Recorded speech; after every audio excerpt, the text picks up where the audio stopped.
Book 4, Virgil's Aeneid, line 362. We've just concluded Aeneas's speech back to Dido about why it is indeed his pietas and duty to leave, to search for a new kingdom, and to do what he must, and to leave not by choice, he says most importantly. Here's Dido's reply. In the first 3 lines, you can see precisely the state of mind that she is in.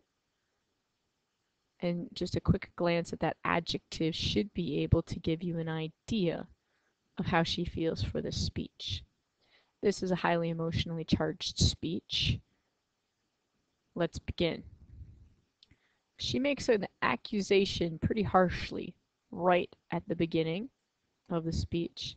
And she informs Aeneas whom she believes his parentage to not be. She calls him perfide here as well.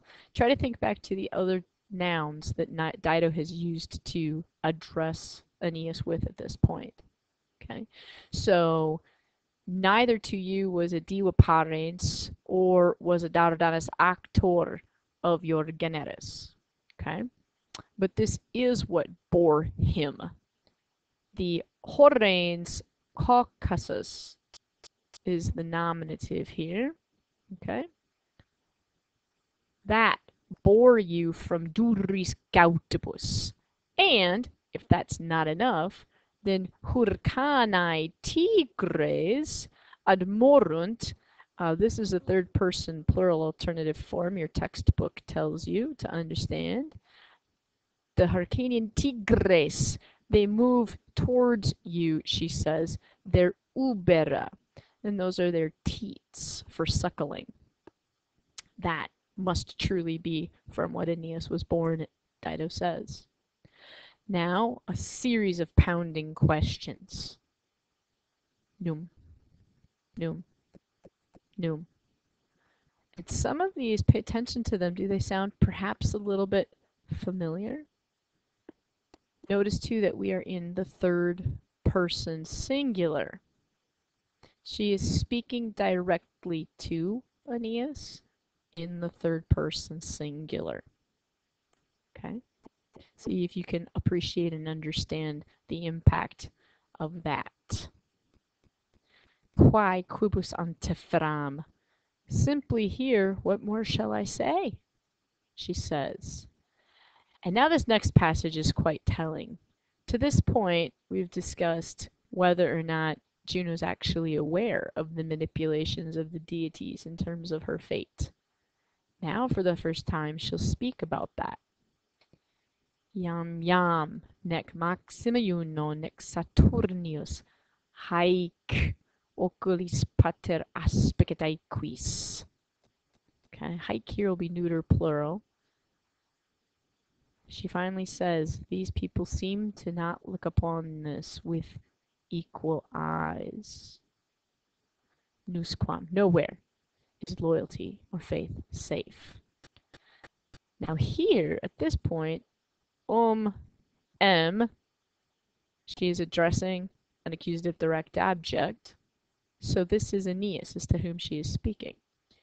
You thrown out on the shore, lacking everything, I escaped you, and daymates I locavit you.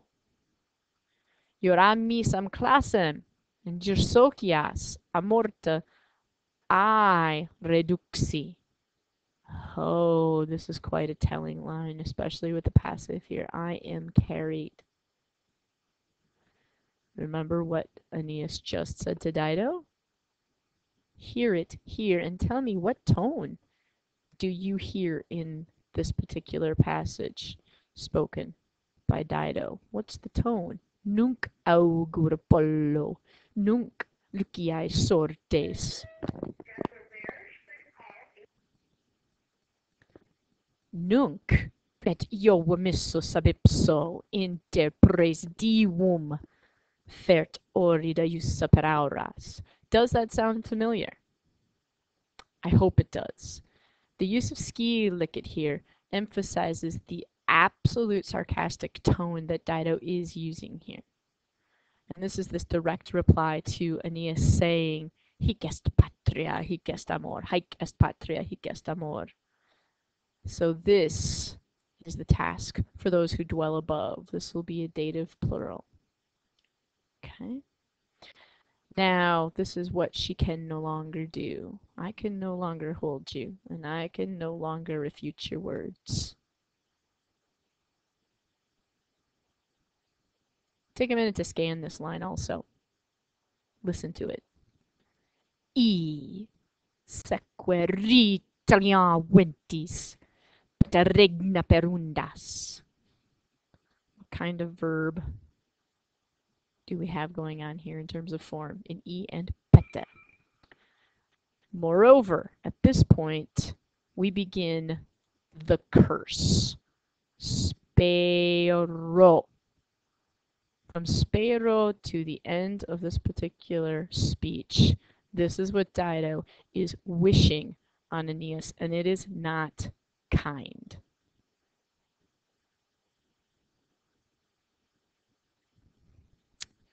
She says, if there is any sort of will in the heavens, this is a very loose paraphrase, work on that and come to class with a prepared, cleaner rendition of that.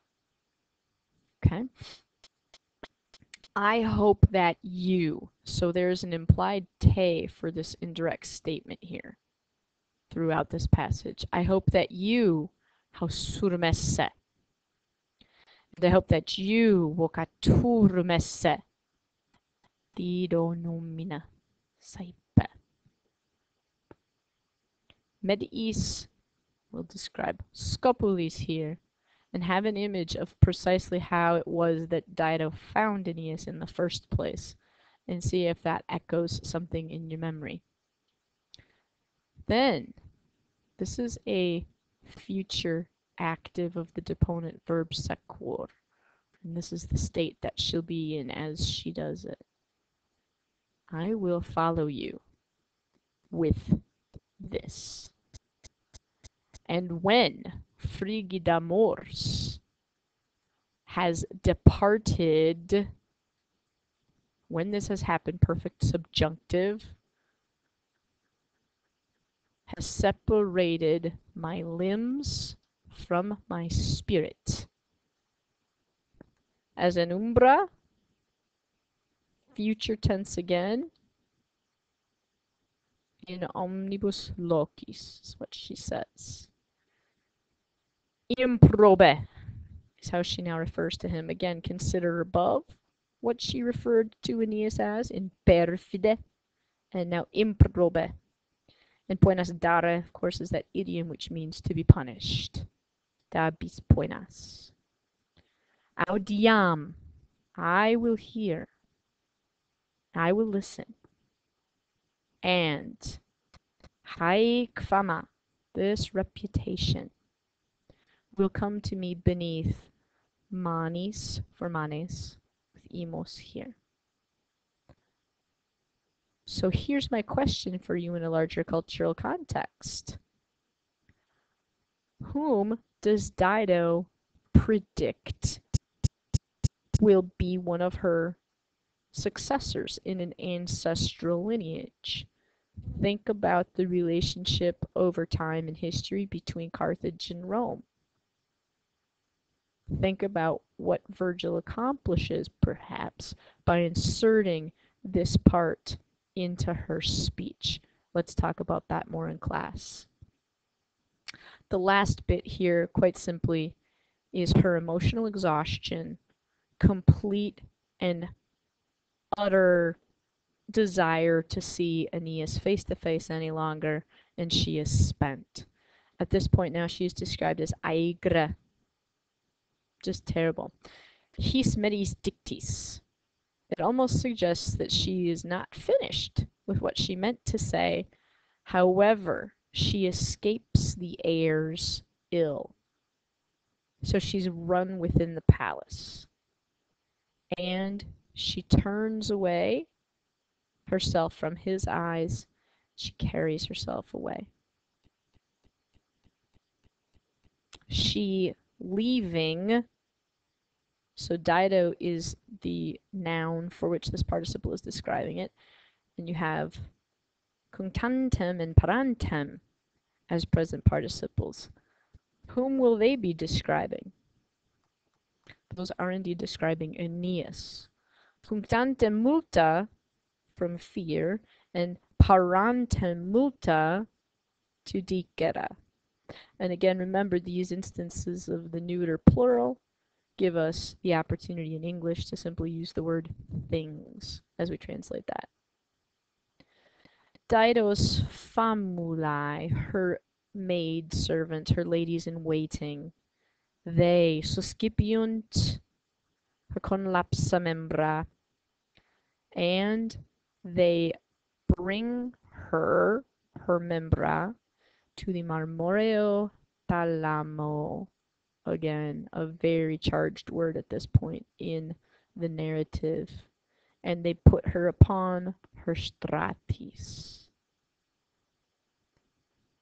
Give a look, even though it extends beyond your assignment, and see if you can make some sense of the next 4 lines in the text, and see if you can gain any sense of how Aeneas reacts to all which he has just seen.